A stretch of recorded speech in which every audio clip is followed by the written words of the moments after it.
마태복음 8장은 처음 세 가지 치유 사건을 연속해서 보여줍니다. 이 세 가지 사건의 공통점은 그 당사자가 모두 유대 사회에서 배척받는 사람들이었다는 점입니다. 지난주에 살펴본 나병 환자, 오늘 살펴볼 이방인, 그리고 다음 주에 살펴볼 여인, 이 세 부류는 모두 당시 유대 사회에서 부정하다고 여겨졌던 자들이었습니다. 유대인들은 이들을 배척하고 멸시했지만 예수님은 그들에게 적극적으로 다가가십니다. 본문에 담겨있는 신학으로 설명하자면 예수께서 다가가시는 것은 천국이 도래하는 것입니다. 예수님께서 병을 고치시는 것은 천국이 역사하는 것입니다. 이렇게 마태는 계속해서 예수 그리스도를 통해 이 땅에 이루어지는 하늘들의 왕국을 증언하고 있습니다. 5절에서 7절을 다시 읽겠습니다. 예수께서 가버나움에 들어가시니 한 백부장이 나와 간구하여 이르되 주여 내 하인이 중풍병으로 집에 누워 몹시 괴로워하나이다. 이르시되 내가 가서 고쳐주리라. 마태는 오늘 본문과 4장의 내용을 연관시킵니다. 본문에서 가버나움이란 지역적 배경이 강조하는 것도 그 이유일 것입니다. 4장 13절은 예수께서 가버나움에 가셔서 사셨다라고 기록하고 있고, 그렇게 하신 것이 이사야 선지자를 통해 하신 말씀을 이루려 하심이었다고 14절에서 기록하고 있습니다. 그리고 15절에 이방의 갈릴리라는 표현이 나옵니다. 마태는 또한 오늘 본문에서 백부장이라는 단어를 강조하고 있는데, 이는 이 사람 자체보다 이 사람이 이방인이란 신분을 강조하는 것입니다. 가버나움에 주둔 중인 백부장은 헤롯 왕의 군대에 속한 이방인이었습니다. 헤롯 왕은 로마 황제의 권위 아래에 있었습니다. 이 백부장은 로마인이었을 가능성이 크지만 그 출신이 로마일지 시리아일지는 분명하지 않습니다. 하지만 그가 이방인이었다는 것만큼은 확실하죠. 4장 13절 이하의 맥락에서 마태는 이렇게 기록합니다. 그때부터 예수께서 비로소 전파하여 이르시되 회개하라 천국이 가까이 왔느니라 하시더라. 4장의 방점은 천국에 찍혀 있습니다. 가버나움과 백부장을 강조하는 오늘의 본문도 그렇습니다.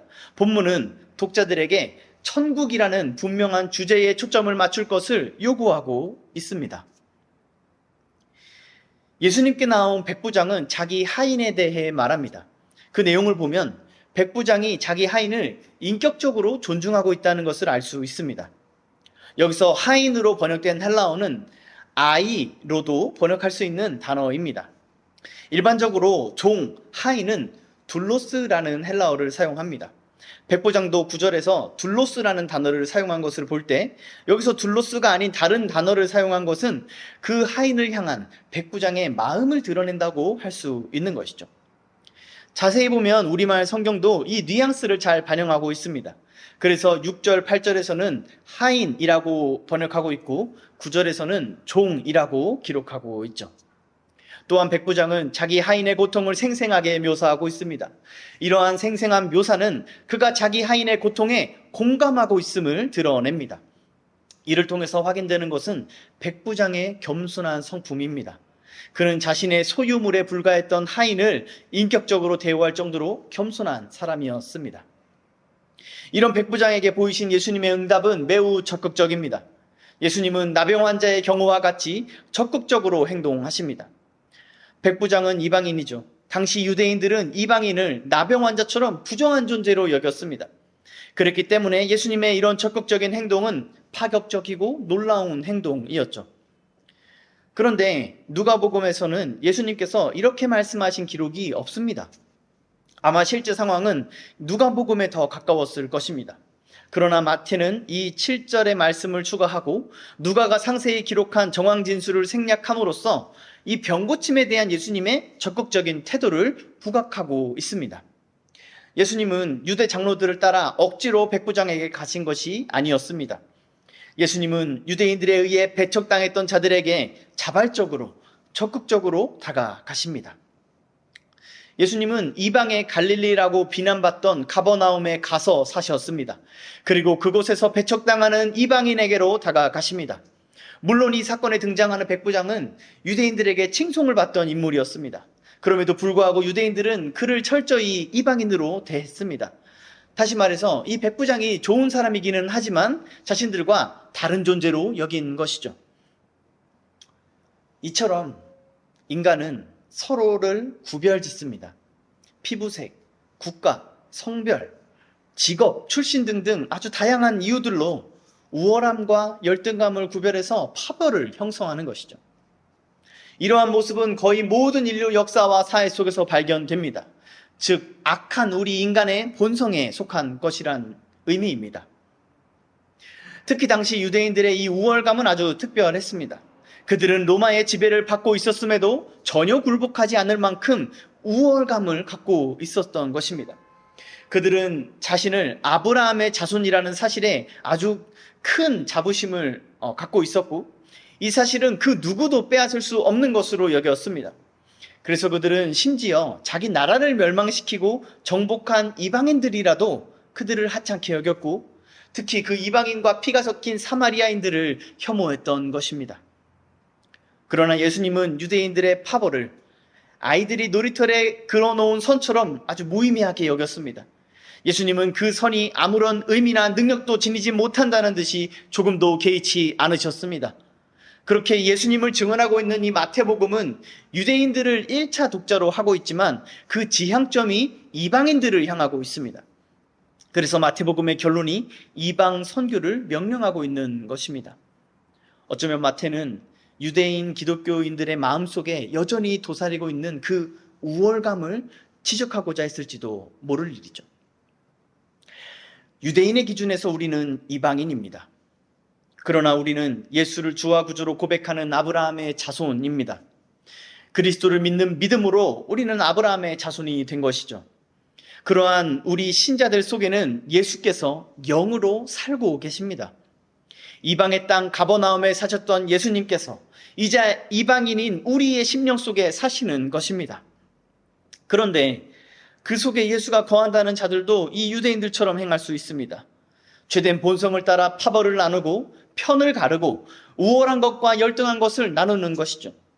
이는 신자에게 합당한 태도가 아닙니다. 산상설교의 언어로 표현하자면 제자가 아니라 외식하는 자처럼 행하는 것입니다. 동일한 사건을 다루고 있는 누가복음 7장을 보시면 백부장이 아니라 유대인들이 예수님께 나옵니다. 그리고 그 유대 장로들이 백부장을 위해 예수에게 간청하죠. 왜 예수님께 간청하는 것일까요? 유대인들은 예수님에게 병 고치는 능력이 있음을 믿었기 때문입니다. 이게 얼마나 모순적인지 보이십니까? 예수님에게서 하나님의 능력이 나타남을 그들이 믿었다면 어째서 자신들은 그 능력의 수혜를 받으려 하지 않았던 것일까요?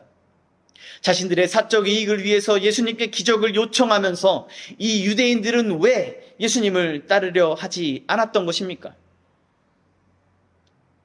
유대인들은 출신이 천한 나사렛 예수를 자신들의 선지자로 여기지 않았던 것입니다. 예수를 하나님의 사람으로 여기지 않았을 뿐만 아니라 그가 메시아일 리 없다고 확신했던 것입니다. 존 칼빈은 본문의 사건을 주의하면서 유대인들이 하나님이나 하나님의 은혜를 자신들의 권한 아래에 있는 것처럼 행동한다고 지적합니다. 이 위선자들의 오만함은 오늘날 우리 안에서도 발견되는 것입니다. 신자들은 자신의 신앙을 자신이 우월함의 근거로 삼습니다. 하나님을 아는 지식이나 종교 활동을 탁월하게 해내는 능력, 말씀이나 교리를 해석하고 가르치는 능력 같은 것들로 자신을 높이는 것입니다. 이런 위선적인 행동은 겸손의 모양으로 교만을 떠는 일에 우리를 능숙하게 만들어줍니다. 그들은 하나님을 위한다는 일을 한다는 구실로 공동체의 질서를 교묘하게 회방하는 자들이 되는 것이죠. 이 위선자들은 교회 안에서 겸손한 체 하면서 신앙이 좋은 사람과 나쁜 사람, 예수님을 더 닮은 사람과 그렇지 않은 사람, 경건한 사람과 부정한 사람을 나누길 좋아합니다. 마치 자신에게 그렇게 할 권한이 있는 것처럼 아주 뻔뻔하게 자신의 판단을 하나님의 뜻이 이럴 것이다 라고 말하기를 주저하지 않으면서 말이죠. 그러나 그들은 저 유대인들처럼 예수를 따르지는 않습니다. 그들의 삶은 산상설교에 부합하지 않는 것입니다. 우리는 입버릇처럼 하나님, 예수님, 성경 얘기를 하는 사람들 중에서 이러한 위선자들이 많이 있다는 것을 항상 기억해야 합니다. 그리고 내가 이 위선자들과 같이 행하고 있을 수 있다는 것을 우리는 늘 두렵고 떨림으로 기억해야 합니다. 사랑하는 성도 여러분, 저와 여러분은 이런 위선자들을 본받지 않기를 바랍니다. 대신에 우리는 내가 가서 고쳐주리라 하신 예수님의 말씀 앞에 잠잠히 서야 합니다. 모든 존재들보다 가장 우월하신 분께서 우리와 자신을 갈라놓지 않으신 그 은혜 앞에 우리는 잠잠해야 하는 것입니다. 저에게도 이 자랑하기를 좋아하는 악한 본성이 있습니다. 그래서 어떤 부분에 대해서 아는 체하고 자랑하기를 좋아합니다. 그렇게 할 때가 있죠, 저에게도.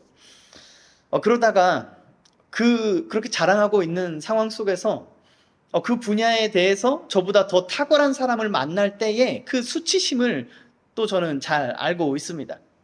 여러분들도 그런 경험이 한 번쯤은 있지 않으십니까? 그렇다면 우리가 가장 우월하시고 가장 탁월하신 주님 앞에서 감히 무엇을 자랑할 수 있을까요? 우리가 우리를 바라보시는 하나님의 시선을 의식하고 산다면 나의 어떤 것을 자랑하는 게 얼마나 우습고 또 부끄러운 짓인지를 깨닫지 않겠습니까? 이 하나님을 아는 지식은 우리를 겸손하게 만들어줍니다. 이 지식은 우리로 하여금 주님을 잠잠히 따르게 해줍니다. 예수님은 겸손한 백부장의 간구를 들어주십니다. 그 예수께서 저와 여러분의 치료자, 구원자이신 줄 믿습니다. 예수님은 저와 여러분에게도 내가 가서 고쳐주리라 말씀하신 분이십니다. 예수님은 멀어버린 우리의 눈을 열어주셨고 주저앉은 우리의 다리를 일으켜 세우셨고 사망의 고통에서 우리를 건져 생명의 안식에 들어가게 하셨습니다.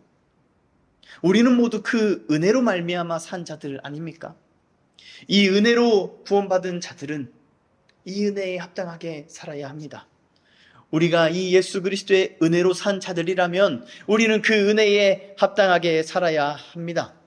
그 은혜에 합당한 행동은 순종입니다. 순종은 예수님의 가르침을 따라 예수님의 제자로 사는 것이죠. 다시 말해서 세상이 주장하는 우월함의 기준과 열등함의 기준을 따르는 것이 아니라 상대방이 나병 환자건 이방인이건 상관없이 내가 가서 고쳐주리라 하신 분을 따라 사는 것입니다. 이 세상은 서로 비교하고 파벌을 나누면서 고통을 주고받는 삶을 강요합니다. 끊임없는 경쟁과 갈등의 고통이 우리를 에워싸고 있습니다. 이러한 현실 속에서 우리를 구원하는 유일한 길은 그 모든 것을 뚫고 그 모든 것에 아무런 의미와 가치와 능력이 없음을 선포하시며 우리에게로 찾아오신 예수 그리스도, 그분 한 분뿐입니다. 계속해서 8절 9절을 보겠습니다. 백부장이 대답하여 이르되 주여 내 집에 들어오심을 나는 감당하지 못하겠사오니 다만 말씀으로만 하옵소서. 그러면 내 하인이 낫겠사옵나이다. 나도 남의 수하에 있는 사람이요 내 아래에도 군사가 있으니 이더러 가라 하면 가고 저더러 오라 하면 오고 내 종더러 이것을 하라 하면 하나이다. 백부장은 예수님이 자기 집에 들어오는 것을 거부합니다. 당시 유대인들은 이방인의 거처를 부정하게 여겼습니다. 뿐만 아니라 이 명백한 인종차별을 공공연하게 가르치기까지 했죠. 그런 유대인들을 향한 이방인들의 이 불쾌감은 역사에 기록될 정도였습니다. 이방인인 백부장 역시 이러한 유대인들의 전통을 알고 있었습니다. 그런데 백부장은 반유대주의적인 마음을 품지는 않았습니다. 오히려 그들은 그 무례한 전통을 존중하고 그 전통에 따라 예수님이 욕을 당하지 않기를 바라고 있습니다. 심지어 백부장은 예수님께 자신의 하인을 고쳐달라고 요청하지도 않았습니다. 그는 예수님의 은혜를 입을 자격도 없는 존재로 자신을 지극히 낮췄음에 분명합니다. 누가복음에 보면 하인을 고쳐달라는 요청을 백부장이 아니라 유대인 장로들이 한 것을 알 수 있습니다. 그래서 예수님이 자기 집으로 오고 있다는 소식을 들은 이 백부장은 화들짝 놀라서 급히 자기 사람들을 보내 예수님을 만류합니다. 그는 심지어 자신이 예수님께 직접 나오지도 않았던 것이죠. 이 또한 백부장의 놀라운 겸손을 보여줍니다. 피지배층인 이 유대인들을 존중하는 겸손과 자신의 긴급한 상황보다 예수님의 명예를 생각하는 그의 성품은 실로 놀랍습니다. 우리의 요구를 앞세우면서 뻔뻔하고 무례하게 하나님을 소환하는 우리의 모습과 대조되지 않습니까? 하지만 우리는 이 사람의 성품을 본받자는 식의 인본주의적인 적용을 주의해야 합니다. 본문이 백부장의 겸손을 부각하는 것은 이 성품이 이 사람의 것이 아니라 하나님께서 이 사람에게 맺어주신 최상품 열매라는 사실이기 때문입니다. 더 정확히 말하자면 본문은 겸손의 열매를 통해 드러나는 이 이방인의 믿음에 주목하고 있습니다. 마태는 구체적인 정황을 생략한 대신에 백부장의 믿음을 부각합니다. 백부장은 예수님을 하나님의 사람으로 믿었습니다. 나사렛 예수라는 한 인간이 신의 권위 아래 있다고 여긴 것이죠. 그래서 그는 나도 남의 수하에 있는 사람이라고 말합니다. 백부장은 예수의 권위에 대한 자신의 믿음을 자신의 생활과 자신의 삶과 연결시킨 것입니다. 당시 군대의 모든 권위는 황제에게 있었습니다. 그리고 황제의 권위는 황제의 말을 통해서 전 제국에 행사되었죠. 백부장은 원거리에서 그 권위가 유효하게 기능하는 것을 몸소 경험하는 사람이었습니다. 뿐만 아니라 그 자신 또한 원거리에 있는 자기 수하에게 자신의 권위를 말로 행사했습니다. 백부장은 그러한 원리가 예수님에게도 동일하게 적용될 것이라고 확신한 것이죠. 예수님은 이러한 백부장의 믿음에 감탄하십니다. 10절입니다. 예수께서 들으시고 놀랍게 여겨 따르는 자들에게 이르시되 내가 진실로 너희에게 이르노니 이스라엘 중 아무에게서도 이만한 믿음을 보지 못하였노라. 성경 전체에서 예수님께서 놀라셨다는 단어가 사용된 경우는 딱 2번입니다. 하나는 이 본문으로 신앙에 대한 놀라움을 표현하고 다른 하나는 불신앙에 대한 놀라움을 표현하고 있죠. 또한 마태복음에서 믿음이란 단어가 여기에서 처음 등장합니다. 지금까지 천국에 초점을 두었던 문맥이 이제 믿음을 핵심 키워드로 제시하고 있습니다. 마태복음이 기록하는 치유 사건 중 4개의 내러티브에서 믿음이 언급됩니다. 여기서 믿음은 예수님의 권위와 그 권위에서 나오는 능력을 향한 신뢰를 뜻합니다. 그래서 그 믿음은 구속의 관점에서 제시됩니다. 예수님이 구원하시는 사역이 믿음을 통해 임하는 것이고 따라서 믿음이 천국을 상속받은 조건으로 제시되는 것이죠. 백부장의 믿음에 감탄하신 예수님은 자신을 따르는 자들에게 말씀하십니다. 내가 이스라엘 중에서도 이만한 믿음을 만나보지 못하였노라. 이 백부장의 이 믿음은 예수님께서 만드신 것입니다. 따라서 예수님께서 백부장의 믿음을 보고 놀라신 것은 위대한 예술가가 자신의 걸작품을 보고 감탄하는 것과 같다고 할 수 있습니다. 이 믿음은 천국을 상속받는 믿음입니다. 이 믿음은 모든 구원 얻는 자들에게 주시는 하나님의 선물입니다. 따라서 예수님께서 감탄하신 백부장의 믿음은 오늘 저와 여러분이 가진 믿음과 동일한 것입니다. 그러니까 백부장의 믿음이 우리보다 더 대단한 것인 양 동경할 필요가 없습니다. 백부장의 믿음을 보시고 경탄하신 주님께서 오늘 저와 여러분의 믿음을 보고도 경탄하실 것이기 때문입니다. 또한 예수님께서 백부장의 믿음에 경탄하신 지점은 예수님의 권세가 예수님의 말씀을 통해 행사됨을 백부장이 믿었기 때문입니다. 8절 9절에서 핵심은 말에 있습니다. 유대인들은 예수님께 외적인 표적을 구했지만 이 이방인은 보이는 표적이 아닌 오직 말씀으로 충분하다는 믿음을 예수님께 고백하고 있는 것이죠. 백부장은 어떻게 이러한 믿음을 가질 수 있었던 것일까요? 그의 대답을 통해서 우리는 그 실마리를 찾을 수 있습니다. 백부장은 예수를 아는 지식과 자신의 삶을 연결한 것입니다. 그는 일상생활에서도 끊임없이 예수님을 탐구했음에 분명합니다. 그가 알고 있는 모든 지식과 경험하는 모든 순간들로 예수님을 더 알기를 원했을 것입니다. 그러므로 이 이방인의 믿음은 그의 삶에서 최상품의 열매를 맺게 되었습니다. 그는 당시 어떤 로마 군인과 같지 않은 존재가 되었습니다. 그는 그의 부대와 진영에서 소금과 빛 같은 존재가 된 것입니다. 이처럼 믿음이 삶으로 드러날 때 주님은 그 열매를 보고 기뻐하십니다. 반면에 유대인들은 하나님을 아는 지식과 자신의 삶을 연결하지 않았습니다. 그 결과 눈앞에 있는 예수가 그리스도이심을 깨닫지 못했던 것입니다. 삶과 연결되지 않는 신앙은 위선이라는 나쁜 열매를 맺게 됩니다. 그러므로 성경은 행함이 없는 믿음을 죽은 믿음이라고 말하며 신앙과 삶, 믿음과 행위를 불가분의 관계로 여기고 있습니다.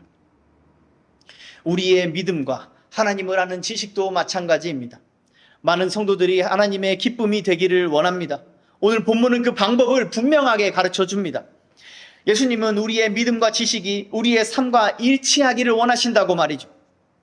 그로 인해 날마다 하나님을 더욱 알아가고 그 지식으로 하나님과 더 깊은 교제를 나누기를 주님은 원하고 계십니다. 그러기 위해서 우리는 가장 먼저 오늘 나에게 주어진 삶에 충실해야 합니다. 나의 오늘, 나의 현재가 하나님께서 계획하신 것임을 믿는 믿음이 기독교의 하나님을 믿는 가장 첫 단추입니다. 세상은 삶의 우열을 가립니다. 성공한 인생과 실패한 인생이 있고 좋은 때가 있고 나쁜 때가 있다고 말합니다. 그러나 그리스도인은 모든 날과 모든 순간이 하나님이 창조하신 좋은 것임을 믿습니다. 설령 그것이 나에게 고난과 박해와 고통이라 할지라도 그 협착한 길을 기뻐하고 즐거워함으로 나아가는 것이 제자도입니다. 따라서 좋은 날과 나쁜 날을 평가하는 것은 엄밀한 의미에서 불신앙이라고 할 수 있습니다. 남과 나를 비교하거나 무엇이든 우열을 가리려는 태도 역시 그 모든 것을 창조하신 하나님의 선하심에 대한 불신에서 비롯된 마음입니다.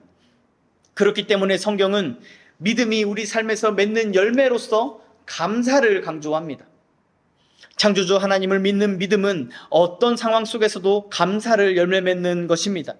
그리고 감사의 열매는 우리에게 매사에 충실히 살아갈 능력이 되어 줍니다. 이처럼 감사하는 마음으로 매일에 충실해야 그 삶의 신앙을 일치시킬 수 있습니다. 현실을 원망하는 사람이 어떻게 거룩하신 하나님의 말씀에 그것을 연결시킬 수 있겠습니까? 원망과 신앙은 결코 함께 할 수 없습니다. 우리의 마음에 원망을 품을 것인지 그리스도를 믿는 믿음을 품을 것인지 우리는 선택해야 합니다. 감사하는 마음을 품고 감사하는 말을 하며 사는 것이 제자도입니다. 제자도는 주어진 현재의 충실한 태도로 나타납니다. 다시 말해서 남과 나를 비교하지 않고 세상의 기준으로 자기를 평가하지 않고 나에게 오늘을 허락하신 하늘에 계신 하나님 아버지만을 바라보며 사는 것입니다. 또한 우리의 믿음과 하나님을 아는 지식이 우리의 삶과 일치할 때 그 삶은 겸손의 열매를 맺습니다. 주님께서 산상설교에서 가르치신 제자도의 특징을 겸손이라 말할 수 있습니다. 마태도 누가도 백부장의 겸손을 그의 믿음과 결부시킵니다. 예수님도 자신의 성품을 온유와 겸손으로 설명하셨습니다. 이처럼 겸손은 그리스도를 아주 닮은 성품이며 참된 믿음에서 반드시 발견되는 열매입니다. 그러므로 모든 상황에서 믿음으로 사는 것, 말씀대로 사는 비결은 모두에게 대하여 겸손한 자가 되는 것입니다. 삶에서 하나님을 영화롭게 하는 것, 나 자신이 하나님의 기쁨이 되는 것, 매사에 하나님의 뜻을 행하는 것 역시도 모두에 대하여 겸손한 자가 되는 것입니다. 이처럼 매사에 충실하고 겸손하게 살기 위해선 견고한 기초가 필요합니다. 백부장은 자신이 가진 모든 지혜와 지식을 총동원해서 예수님을 알고자 했고 예수님을 섬기고자 했습니다. 그 결과는 어떠했습니까? 백부장은 예수님에 대하여, 유대인들에 대하여, 심지어 자기 하인에게까지도 겸손한 사람이 되었습니다. 그리고 예수님은 이방인을 기뻐하셨고 그에게 천국을 선포하셨습니다. 백부장은 당시 너무 당연했던 반유대주의 정서를 따르지 않았습니다. 백부장은 자신과 같은 이방인을 부정한 존재로 여기는 유대인들을 미워하지 않았습니다. 백부장은 자신의 권위와 신분을 앞세워 하인을 부리지도 않았고 피지배계층인 예수님을 함부로 대하지도 않았습니다. 그는 이러한 세속적인 것을 자기 행동의 기초로 삼지 않았습니다. 그는 오직 하나님의 말씀을 자신의 기초로 행동했습니다. 그는 오직 하나님을 아는 지식을 자기 삶의 기초로 삼은 것입니다. 그는 그 견고한 반석 위에 서서 조금도 흔들리지 않았습니다. 예수를 믿는 우리의 믿음도 이와 같아야 합니다. 백부장의 믿음과 우리의 믿음은 본질적으로는 같다고 할 수 있습니다. 그러나 그 믿음이 삶의 열매로 나타나는 것은 다른 문제입니다. 우리의 믿음은 막연하고 추상적인 믿음이 아니라 구체적이고 명확한 지식을 따르는 믿음이어야 합니다. 기독교 신앙은 사람이 이해할 수 있는 언어로 주어진 계시에 기초합니다.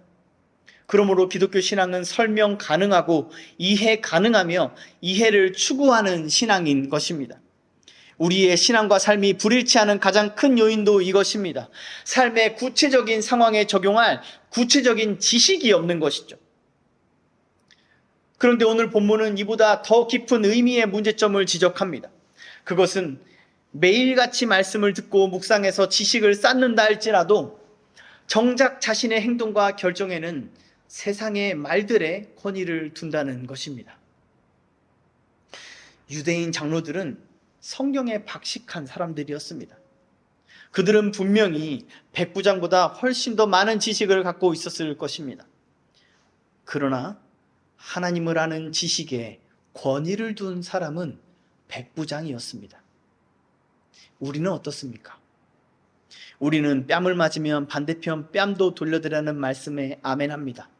하지만 정말로 뺨을 맞게 되는 상황을 맞이하면 보복하려 들지 않습니까? 우리는 원수를 사랑하며 박해하는 자를 위해 기도하라는 말씀에 아멘합니다. 그러나 현실에서는 원수를 괴롭게 하기를 기뻐하고 박해하는 자에게 똑같이 되갚아주기를 정당하게 여기지는 않습니까? 이런 모순적인 모습이 우리의 삶에 얼마나 많은지 모릅니다. 사랑하는 성도 여러분,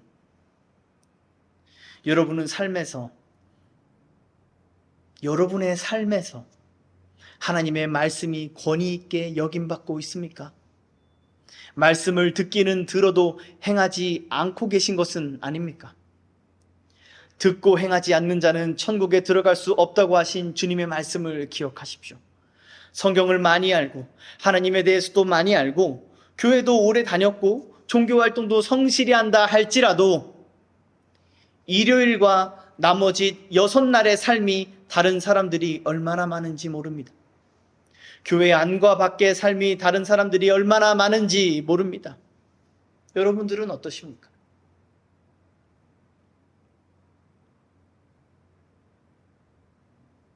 이런 모순적인 삶의 모습을 갖고 있는 분들은 거룩하신 하나님의 말씀 앞에 두려워해야 마땅합니다. 두려워하십시오. 여러분 스스로를 속이는 위선으로 거짓 신앙에 속고 있는 건 아닌지 두렵고 떨림으로 여러분 자신을 점검하십시오. 삶과 일치하지 않는 신앙은 천국을 상속받지 못합니다.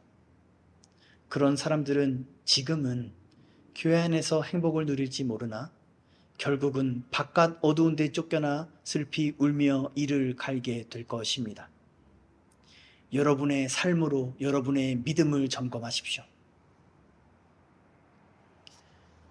예수님께서 경탄하신 백부장의 믿음은 예수님의 말씀을 그 대상과 내용으로 삼은 믿음이었습니다. 예수님의 말씀은 곧 하나님의 말씀이며 그것은 우리에게 구약과 신약이라는 언약의 형태로 계시의 방식으로 주어진 것입니다. 앞서 7장에서 예수님은 이 말씀을 듣고 행하는 자라야 천국에 들어갈 것이다 라고 말씀하셨습니다. 말씀을 듣고 들은 말씀대로 행하며 사는 사람은 좁은 문을 통과하여 협착한 길을 걷는 사람입니다. 그 길은 영원한 생명을 향해 뻗어 있습니다. 그 길은 우리를 영원한 안식이 있는 하늘들의 왕국으로 인도합니다. 그 길은 곧 예수 그리스도이십니다. 이 예수님은 또한 말씀이십니다. 우리가 진정으로 이 예수를 믿는다면 그 믿음은 말씀을 행함으로 드러나야 합니다. 우리가 진정으로 예수를 따르는 제자라면 우리의 삶에 하나님의 말씀이 유효하게 적용되어야 합니다. 신앙생활은 단순히 일상 속에서 성경을 보고 기도를 하고 찬양을 듣는 것이 아닙니다. 신앙생활은 어떤 신령하고 종교적이고 성스러워 보이는 것도 아닙니다. 그런 건 이교도들도 다른 종교에서도 얼마든지 할 수 있는 것들입니다. 기독교 신앙은 매우 평범한 일상을 살아내는 것입니다. 그 일상이 하나님의 말씀과 일치함으로 거룩해지는 것입니다. 이처럼 하나님의 말씀을 행하는 것이 예수님을 닮는 것이요, 예수를 따르는 것입니다. 그러한 삶을 바라보는 주님은 경탄하십니다. 주님께서는 그러한 삶을 기뻐하고 즐거워하십니다. 백부장의 믿음에 경탄하신 주님은 이어서 이렇게 말씀하십니다. 또 너희에게 이르노니 동서로부터 많은 사람이 이르러 아브라함과 이삭과 야곱과 함께 천국에 앉으려니와 그 나라의 본 자손들은 바깥 어두운 데에 쫓겨나 거기서 울며 이를 갈게 되리라.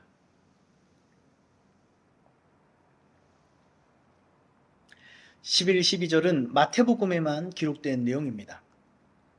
마태가 이 사건을 기록하면서 전하고자 하는 메시지가 여기에서 강조되고 있다고 볼 수 있죠. 동서로부터라는 표현은 북이스라엘과 남유다가 멸망했을 때부터 세계 각국으로 흩어진 유대인들, 흔히 디아스포라라 불리는 사람들을 의미합니다. 이 표현은 구약의 선지자들을 통해서 종종 사용됐습니다. 그런데 선지자들은 이 표현을 디아스포라뿐만 아니라 이방인들도 포함하는 의미로 사용했습니다. 예수님은 그들이 천국에 앉는다고 말씀하십니다. 여기서 앉는다는 표현은 식사를 한다는 의미로 현대식으로 말하자면 잔치에 참여한다라는 의미를 지닌 관용적 표현입니다. 그런데 이 이방인들과 함께 식사에 앉는 인물들이 예사롭지 않습니다. 유대 민족의 정체성 그 자체를 알 수 있는 아브라함과 이삭과 야곱입니다. 이 세 사람이 공통적으로 상징하는 것은 그들이 하나님과 맺은 언약입니다. 구약에서 여호와는 자신을 아브라함과 이삭과 야곱의 하나님이라고 소개하기를 즐겨하셨습니다. 이 표현은 하나님께서 처음부터 그들의 혈통이 아니라 그들과 맺은 언약에 자신을 관여시키셨다는 것을 의미합니다. 예수님은 이 말씀을 통해서 천국이 혈통이나 민족이 아니라 언약을 따르는 것임을 말씀하십니다. 유대인들의 우월함의 근거로 삼았던 이 땅에 속한 것들이 아니라 우리의 육에 속한 것들이 아니라 하늘에 속한 하나님의 언약에 하늘나라가 약속되었다는 것입니다. 백부장이 염두한 것처럼 유대인은 이방인과 한 지붕 아래 있는 것도 꺼려했습니다.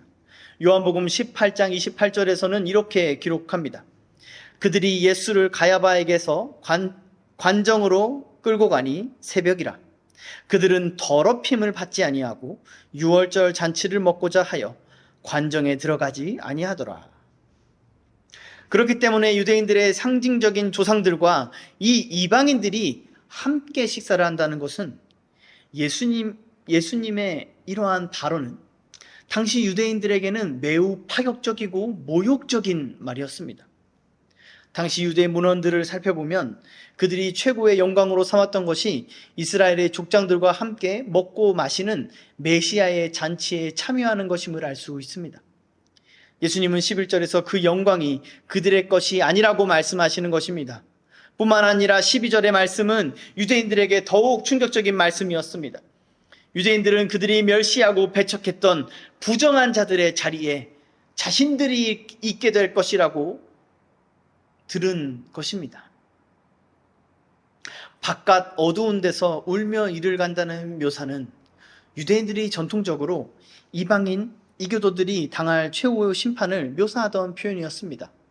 예수님도 최후 심판의 의미로 이 묘사를 사용하십니다. 그러나 그 심판을 당한 자들은 이방인들이 아니라 유대인이라고 말씀하시는 것입니다. 이 선포는 앞서 3장 9절에서 세례 요한이 선포한 내용이기도 합니다. 세례 요한은 혈통적 아브라함의 자손이라는 것이 아무 의미가 없음을 경고했습니다. 또한 산상설교의 결론이었던 7장에서 위선자들의 결말에 대해 설명하신 23절의 말씀과도 같습니다. 여기서 예수님은 천국이 아버지의 뜻대로 행하는 순종에 달려있다고 말씀하십니다. 우리는 여기서 마태복음이 반복적으로 강조하는 천국 복음을 깊이 되새겨야 합니다. 당시 유대인들처럼 스스로를 하나님의 사람으로 자부하면서 실상은 아버지의 뜻대로 살지 않는 위선은 어느 시대에서나 신앙 공동체 안에 있어 왔기 때문입니다. 그 위선자들은 사람들의 눈에는 하나님의 사람처럼 보입니다. 참으로 하나님께서 그 사람을 통해 일하시는 것처럼 느껴집니다. 그러나 성경은 그들의 추악한 민낯과 절망적인 결말을 선포하는 데 주저함이 없습니다. 그러한 말씀들이 위선자들에겐 심판이 되고 신자들에겐 경고가 되는 것입니다. 예수님은 유대인들의 전통적인 생각을 정면으로 뒤집으십니다. 이방인이 천국 장치에 참여하고 유대인들은 쫓겨난다고 말입니다. 공동체에서 배제된 나병 환자, 외인으로 분류된 이방인과 여자, 이 세 부류는 모두 유대교에서 의의 대상으로 여겨지지 않는 자들이었습니다. 그러나 예수님은 이들에게 다가가셨고 이들에게 손을 얹어 은혜를 베푸시며 자신의 의에 참여하게 하십니다. 매우 충격적인 이 선포 이후에 예수님은 다시 백부장에게 말씀하십니다. 마태는 예수께서 내 믿은 대로 될지어다 라고 말씀하시는 즉시 백부장의 하인이 병에서 나았다고 기록합니다. 여기서 우리는 믿은 대로라는 말을 오해하지 말아야 합니다. 이 말은 백부장이 믿은 그 내용이나 분량에 따라서 치료하시는 능력이 역사했다는 뜻이 아닙니다. 서두에서 말씀드렸듯이 예수께서 병 고치시는 것은 단순한 동정이나 연민이 아니라 이 땅에 천국이 임하는 사건입니다. 이것은 단지 고통 속에 있는 사람들을 가엾게 여기시는 예수님의 행위 정도로 격화시켜서는 안 될 것이죠. 예수님은 병을 고치시는 기적을 행하심으로써 자신의 권위를 드러내십니다. 그리고 그 권위는 하늘들의 왕국의 권위입니다. 그 권위를 믿는 자는 그 권위와 그 권위가 베푸는 은혜에 참여하게 됩니다. 이것이 믿은 대로란 표현이 함의하는 신학인 것이죠. 정리하자면 천국은 언약에 속한 자들의 것이고 성도는 믿음으로 언약에 속하게 된다고 할 수 있습니다. 사도 바울은 로마서 4장에서 이 교리를 자세히 설명합니다. 그중 13절에서 16절을 읽겠습니다. 로마서 4장 13절에서 16절입니다. 아브라함이나 그 후손에게 세상의 상속자가 되리라고 하신 언약은 율법으로 말미암은 것이 아니요 오직 믿음의 의로 말미암은 것이니라. 만일 율법에 속한 자들이 상속자면 믿음은 헛것이 되고 약속은 파기되었느니라. 율법은 진노를 이루게 하나니 율법이 없는 곳에는 범법도 없느니라. 그러므로 상속자가 되는 그것이 은혜에 속하기 위하여 믿음으로 되나니 이는 그 약속을 그 모든 후손에게 굳게 하려 하심이라. 율법에 속한 자에게 뿐만 아니라 아브라함의 믿음에 속한 자에게도 그러하니 아브라함은 우리 모든 사람의 조상이라. 아멘. 믿음은 필연적으로 믿는 대상을 필요로 합니다. 성경은 구원 얻는 믿음의 대상과 그 내용을 언약으로 규정하고 있습니다. 본문은 믿음과 천국의 긴밀한 관계를 말하고 있습니다. 믿음은 단순히 천국이나 예수란 존재를 믿는 것을 말하는 것이 아닙니다. 마태복음에서 말하는 믿음은 언약을 그 내용으로 합니다. 마태복음의 시작을 기억하십니까? 마태복음은 언약에서 시작되었습니다. 마태복음 1장에서 예수님은 언약을 따라 이 땅에 오신 하나님이십니다. 예수 그리스도는 이 땅에서 언약을 성취하셨습니다. 그리고 언약을 완성하시기 위해 다시 오실 것입니다. 그래서 기독교 신앙은 언약 신앙이라고 할 수 있습니다. 많은 사람들이 예수를 믿는다고 고백합니다. 그러나 그 믿음의 내용을 묻는 질문에 언약으로 답하는 사람은 많지 않습니다. 사랑하는 성도 여러분, 언약과 상관없는 신앙은 기독교 신앙이 아니고 언약과 관련 없는 예수는 그리스도가 아님을 명심하십시오. 계속해서 살펴보듯 하나님을 아는 지식과 신앙이 연결되지 않는 것, 삶이 연결되지 않는 것은 위선이고 거짓일 뿐입니다. 이 믿음이란 단어는 우리에게 익숙한 단어입니다. 그렇기 때문에 그 의미를 깊이 고찰하지 않고도 잘 알고 있다고 착각하기 쉽습니다. 유대인들은 자신이 여호와 하나님을 믿고 있다고 생각했고 위선자들 역시 자신이 믿음으로 예수께 주여 주여 하는 자들이었습니다. 그들은 이러한 것들에 대해 잘 알고 있다고 생각하고 있던 것입니다. 그러나 주님은 그들이 가진 것이 믿음이 아니라고 분명하게 말씀하십니다. 우리는 예수님의 이 말씀이 얼마나 놀랍고 새로운 것인지에 주목해야 합니다. 예수님은 단순히 유대인과 이방인의 구도로 말씀하신 것이 아닙니다. 아까 말했듯이 동서로부터란 표현은 유대인들도 포함합니다. 예수님은 당시 사람들이 가지고 있던 전제를 다 거부하시고 전혀 새로운 패러다임을 제시하시는 것입니다. 그것이 바로 믿음입니다. 이 믿음은 앞서 산상설교에서 가르치신 것입니다. 설명하자면 하늘에 계신 하나님 아버지의 뜻을 듣고 행하는 순종의 열매를 맺는 것입니다. 믿음은 감정적 공감이나 지적인 동의나 의지에만 해당되지 않습니다. 믿음은 열매 맺는 것까지를 포함하는 개념입니다. 그리스도의 제자가 세상과 다른 이유가 여기에 있습니다. 그리스도의 제자는 세상과 다른 전제, 세상과 다른 패러다임으로 살아갑니다. 그래서 세상과 전혀 다른 열매를 맺습니다. 세상의 패러다임은 나병 환자를 제의적으로, 이방인을 태생적으로 부정하다 여깁니다. 그러나 제자들이 따르는 패러다임은 부정함과 정결함의 경계를 예수의 말씀을 믿는 믿음으로 무너뜨립니다. 그래서 제자들은 예수님처럼 적극적으로 다가가고 손을 내미는 열매를 맺으며 살아가는 것입니다. 이 세상에서도 수많은 기준들, 수많은 근거들을 가지고 경계를 나누고 선을 긋습니다.